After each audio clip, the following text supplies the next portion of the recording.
So interesting part, it is also a question which is often asked in FRCA deck, where they can ask to describe the anatomy of the caudal epidural space, indications for them, and how is it performed. So it's a good question, which you can score pretty highly. And we all know that it is the lowest portion of the epidural system, and we can assess it through the sacral hiatus. This is just a simple diagram. So in written paper in FRCA, you can use simple diagrams, and that fetches a lot of marks. So the sacral hiatus is basically a developmental absence of the lamina and the spinous process of S5 and sometimes the S4. And because of this absence, it forms like conus, two conus are formed. So these osseous protuberance, which are the sacral cornu, which are the inferior article process of S4, S5, or S5 mainly. You can feel them. And this is covered by a sacrococcygeal membrane. Now, this is important because, the sacrococcygeal membrane can actually get ossified in the elderly, and sometimes it's difficult. You may end up actually bending your needle. So you can feel the cornu, and you keep trying and trying, and you try to pierce it, and you can't. So that's one thing you have to remember. So the space obviously contains the terminal part of the dural sac, and there are 5 sacral nerves, and the coccygeal nerve is from the coraquena. There are epidural veins, phylum terminale is there, it's filled with epidural fat. And this is not the only thing. The other thing you need to know is the volume of this space. And this is anywhere from 22 to 25 mLs in the adult females, and it can be as much as 35 mLs in the adult male. So if you don't use the right amount of volume in the adults, you're not going to get the effect of the block.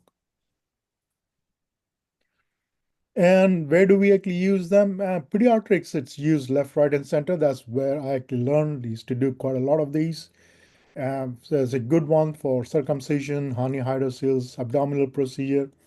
You can even thread an epidural catheters from the caudal space, almost going up to the thoracic, upper thoracic region. So, and technically, it's simpler, reliable, it's effective, and it is pretty safe in children. In adults, it can be used for perineal operations like hemorrhectomies. You can do the for abscess drainage, and it can be used as a one shot in combination with GA. But for some procedures, I've not mentioned here, I don't know, I might have mentioned later on. In adults in TRPs, we used to actually do them with caudal blocks when I was at AIDS. In obstetrics, it can be used for forceps delivery. It can be used for pain relief from episiotomies. And you can use a continuous caudal for pain relief during the later stages. Now, in the initial stages, your lumbar epidural works fine, but the later stages, when the head is descending, there is a lot of pressure from that area. So if you give a single shot caudal, that takes care of the pain from that as well. So yeah, there it is. So other indications, it can be used to, for the surgeries of the lower limb, obviously in combination with other nerve blocks, because you're only blocking the sacral components.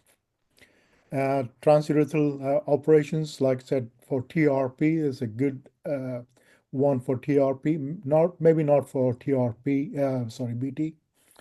And obviously it is used for therapeutic indications, and I will ask Dharmi to actually talk about it later on. So for the position, for the caudal block, we'll talk about the position landmarks, and then we'll go into how we perform the block. So prior to performing any block, you need to take full anesthetic history. You need to rule out any of the contraindications to the procedure. You need to be in a safe environment where there are resuscitation facilities. You need to follow the minimum monitoring standards as per the Association of Anesthesia, that is AAG guidelines. And you need to actually have a fast flowing drip. Now, some people might say, why do you need? Because you're not going to get as much of a sympathetic blockade from the caudal. But you need to actually have a drip in case your patient develop the local anesthetic systemic toxicity. And Dr. Raghavendran has many times actually talked about is that he prefers to do them under the X-ray guidance, and he said, "Oh, there are a lot of vessels there," and but I have done quite a lot of them. I never actually have to use. Need to always aspirate and inject. Yes, the veins can collapse with negative pressure, but if you're gentle, you can actually see blood coming out. So always have a fast flowing drip because that's when you have a last, you need to actually have a drip for that. And this can be done in lateral and prone position. Like I normally, if I'm doing it for a transurethral procedure, I tend to actually do them for patients for TRP, especially if they're going to have catheter. Now the catheter, uh, the patients tend to actually feel the catheter, presence of catheter, that kind of discomfort, catheter discomfort they have, they tend to tolerate it better if you give them a caudal block. So it's a one of the things which I actually do for in those patients. I tend to actually have the patient on the lateral side, the patient after we have drip and monitoring on. Patient is lying on the side. I induce anesthesia with propofol, put in eye gel in. Patient already inside, spray the back with alcoholic chlorhexidine, and do the caudal block on the lateral side for these patients. So it's that. Like a case I was talking about, patient was already prone, so I did it in a prone position. But most of these cases, I tend to actually do them in that. So the landmarks are the posterior spherical spine and the sacral hiatus. And these, they form an isosceles triangle. Isosceles means that each side is equal to, equal in all. So all three sides are equal. So they form an equilateral triangle. So not equilateral triangle. And you can actually draw a simple diagram as well for them for the exam purposes. Again, like that is the equilateral triangle. That's the sacral hiatus, posterior spherical spine. Also, one of the methods used is to feel the end of the coccyx with your index finger. So that's the tip of coccyx. You feel it, the tip of with the index finger. And the proximal interphalangeal joint tend to lies at your sacral hiatus. So that's one of the other ways of finding out if you're not able to actually feel it, or you can look at it. The other things which I forgot to mention, there are quite a lot of the anatomical anomalies seen at the sacral hiatus. And so you have to be careful that if you're not finding, that's why your ultrasound actually helps uh, in these cases. And as far as performing I've written all this that you obviously do it asepsis. But you don't have to, put in all the drapes and things like it is. You can just clean it. That's how we used to do in kids as well. Just spray the side, wear a pair of gloves, and just use a sort of non-touch technique. But do follow the asepsis thing. So we're going to talk about how we're going to do this. Okay. Um, so that's a simple diagram. So first thing we need to actually go is you need to go uh, almost perpendicular at 90 degrees to the sacrococcygeal membrane. And then you reduce the angle. Then you go from position 1 to position 2, and then sort of make it almost, at 45 degrees or 55 degrees to the sacrococcygeal membrane, and go in. And you will feel a click. It is a proper loss of resistance you feel. So always use a needle. I tend to use the block needles, same block needles. They also have extension tubing, so you can let them go. Don't use a normal needle. In kids, we are just used to use a hypodermic needle. But in adults, I use the short bevel block needles, and you feel a nice click going in. Okay, so that's the technique. So we'll come to the sonographic, that is the ultrasound guided thing, how we actually determine this. Okay, so that's a typical transverse image you actually see when you're doing scanning of that area. So on the two sides, you see the sacral corner, You see the sacrococcygeal membrane, then you see the caudal space, and you see the sacrum. The white area is the periosteum, so it's pretty equibright. This is also known as the frog eye sign or two-nun sign. Um, so either way, so the image is very, very typical. You can't miss it. Okay. And this is the scanning. You can actually see the two thing forming the are like the frog eyes, and then you can actually see the two one of the vericobright. Now that is part of the sacrum itself. Uh, but I will play the video again. You'll see how the start scanning from below, and you see that again. Okay, I'll stop it in a. There's okay. So that is the formation of the. Let me get the pointer. Okay, so you can actually see that is the sacrococcygeal membrane. Uh, okay, that is the periosteum, and those are the eyes. So if I actually go further, uh, sorry, this is why isn't the pointer? Okay, this is another video anyway. It's not very bright, but you can actually see that this one again. You will see that. So they have moved from your the transverse view to sagittal view, looking at the caudal space, and you will see the noodle coming in a minute. Okay, yeah. There is something wrong. So you can see the CVV, the MBV, and that is actually on the wrong side. It should have been on the left side rather than the right side, but that's okay. I can still see the needle. Needle would have become more visible if the MBB was actually on the left side. So that line should be actually be here that way rather than actually being there. So we don't follow the line, we actually come across the line for the MBB. Okay. I think there's another video of the same thing showing the sagittal. So you can do the out of plane technique, you can do in plane technique, and you will still see that. You would have seen that as you're going through the ligament, you will actually feel a click, and you can see how the tissues are depressing.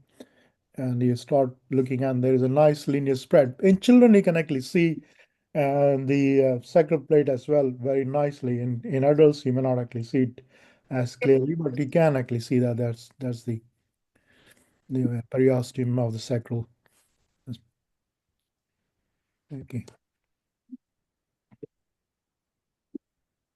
So again, like I said, when you're doing the landmark technique and like in the exams, you can actually draw very, very simple diagrams. And again, so you draw the bottom, you draw the sacrum, and they say that's the point. And you say that's how the needle comes in first, hits that, okay, and then you change the angle and you go into that feeling the click. So that's easy. So as I was saying that the volume, the standard volume in most patients is around 25 to 30 mLs. Yesterday's patient was 90 kilo female. I used 30 mL, so 0.25%. I used clonidine. People could use fentanyl.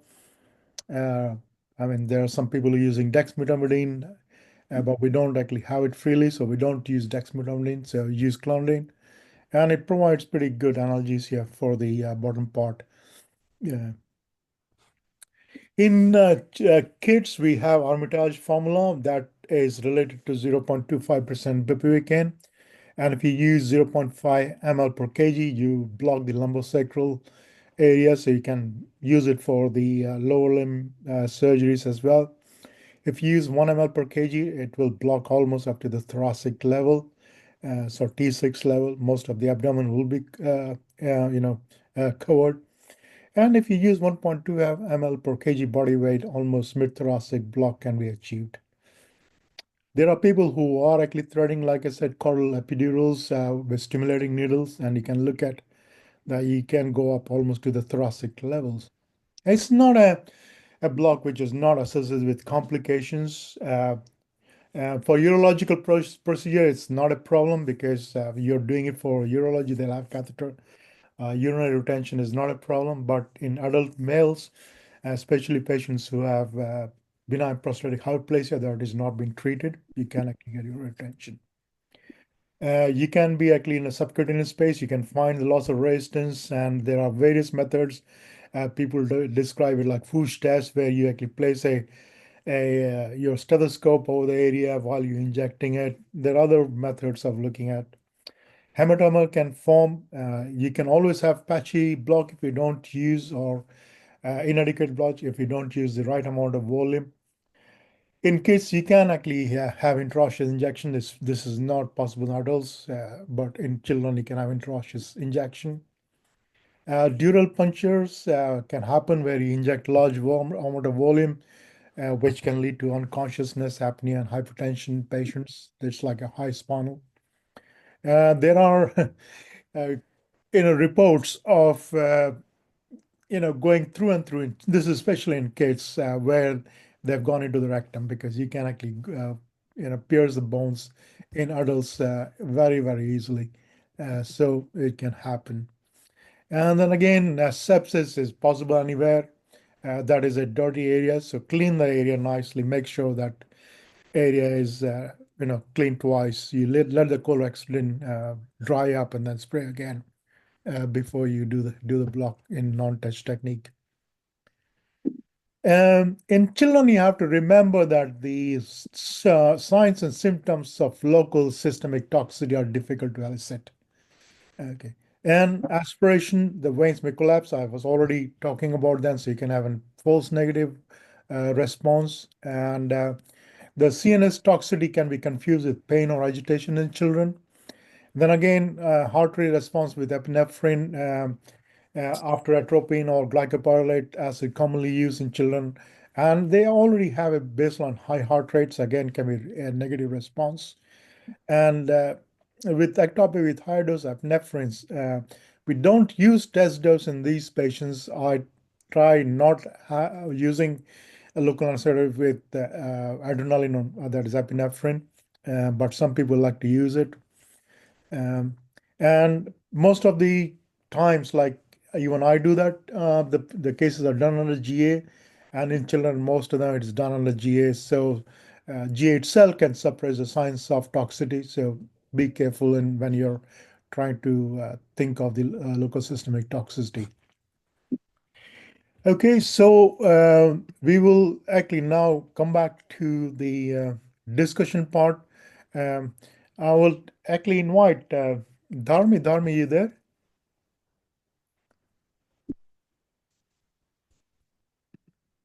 Dharmi? Yes, sir, I'm here. Yeah, yeah. So tell us about your experience in you have done quite a bit of caudals in chronic pain, and you have done X-ray guided as well as these ultrasound guided blocks. Yeah. What's your experience? So in pediatric, I would recommend ultrasound guided only, Yeah, as it is very safe instead of the landmark technique. yeah, And because as you mentioned that we might be end up injuring the sacral bone and the rectal part. mm, So I would recommend that it's sonography guided only, because we have done so many sonography guided yeah. the It is very USG easy in caudal. children. Yeah, And very, very, very easy yeah, and easy yeah, to find as well. yeah, And related to the fluoroscopic guided, I have seen so many in the South Korea where I have done my fellowship. yeah, So in that, I would suggest the I learned from the professor. He mentioned that whenever you are using the whiteboard needle for the adult patient, yeah, try not to touch the bone, because I have yeah. seen so many in during that they are so confident with that procedure. Still, I saw so many uh, So I think you're getting disconnected. patients where many times we fellows used to injure the sacral part, bone marrow. So you're saying There will be whiteboard. So what the is dye a would spread to the sorry, Dharmi. So when you say whiteboard needles, what size are you talking about? They are using 16 gauge and 18 gauge needles. That is quite a big size needles because Yeah. Yeah. we tend to use is 21 to 22 G needles. That's the block needles. That's what we use. So Eh, that's quite a large. You're right. You can Yeah. actually aspirate the Eh, bone marrow with the with yeah. that kind of big needles. Yeah. Yeah. Yeah, and for the simple epidural, simple caudal epidural, where we used to have 20 gauge Yeah. needles, Yeah. but still he recommend that try not to touch the bone marrow and not to hit the bone marrow. Yeah. Try to, so he was, what we have learned that it was best to not to directly hit the bone and then pierce the Yeah. membrane, especially in Yeah. the adult Yeah. when Yeah. we are doing the blind. Yeah. So that was we learned. Yeah. Okay. And anything about the like Dr. Raghavendran always talks about blood vessels.